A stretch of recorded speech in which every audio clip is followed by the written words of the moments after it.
ഏറ്റുമാനൂരിൽ കാറും ലോറിയും കൂട്ടിയിടിച്ചു. വീട്ടമ്മയ്ക്ക് ദാരുണാന്ത്യം. എറണാകുളം കാക്കനാട് സ്വദേശിനിയായ LC മാത്യു ആണ് മരിച്ചത്. 65 വയസ്സായിരുന്നു.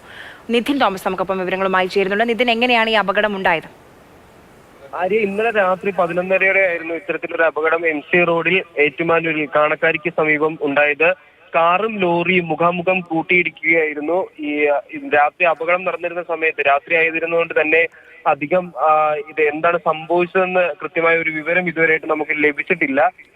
പക്ഷെ നമുക്ക് ദൃശ്യങ്ങളിൽ കാണുമ്പോൾ നമുക്ക് മനസ്സിലാക്കാൻ സാധിക്കുന്നത് ഈ കാറ് ഓവർടേക്ക് ഗിയർ ചെയ്തു വന്ന സമയത്ത് മറ്റോ ഈ ലോറിയിലേക്ക് വന്ന് ഇടിച്ചതാണ്. ലോറിയും കാറും മുഖാമുഖമാണ് ഇടിച്ചിരിക്കുന്നത്. അപകടത്തിൽ ഗുരുതര പരിക്കേറ്റ ഇവരെ ഉടനെ തന്നെ തൊട്ടടുത്ത സ്വകാര്യ ആശുപത്രിയിലേക്ക് എത്തിച്ചെങ്കിലും അതിൽ ഒരാൾ മരിക്കുകയായിരുന്നു.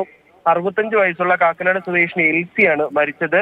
ഇവരുടെ കൂടെ ഒപ്പമുണ്ടായിരുന്ന മകളെയും മരുമകനെയും അതുപോലെ തന്നെ ഒരു കുഞ്ഞുണ്ടായിരുന്നു, പേരക്കുട്ടി ഉണ്ടായിരുന്നു. ഇവരെ സ്വകാര്യ ആശുപത്രിയിൽ ഇന്നലെ രാത്രി തന്നെ പ്രവേശിപ്പിക്കുകയായിരുന്നു. ഇതിൽ മകൾക്ക് മാത്രം അല്പം ഈ കാലിന് ഒടിവും മറ്റും സംഭവിച്ചിട്ടുണ്ട്. മറ്റുള്ളവരുടെ പരിക്ക് അത്ര ഗുരുതരമോ കാര്യങ്ങളോ അല്ല. പക്ഷെ ഇവർ കാറിന്റെ ഈ ഡ്രൈവറുടെ സീറ്റിനോട് ചേർന്നുള്ള സീറ്റിൽ തന്നെ ഇരിക്കുകയായിരുന്നു. ഇവരുടെ മരണം ഇന്നലെ രാത്രി ഹോസ്പിറ്റലിൽ തക്ക സമയത്ത് എത്തിക്കാൻ സാധിച്ചെങ്കിലും മരണപ്പെടുകയായിരുന്നു. ആര്യ, ശരി. ഏറ്റുമാനൂരിലാണ് വാഹനാപകടമുണ്ടായത്. വീട്ടമ്മയ്ക്ക് ദാരുണാന്ത്യം സംഭവിച്ചു.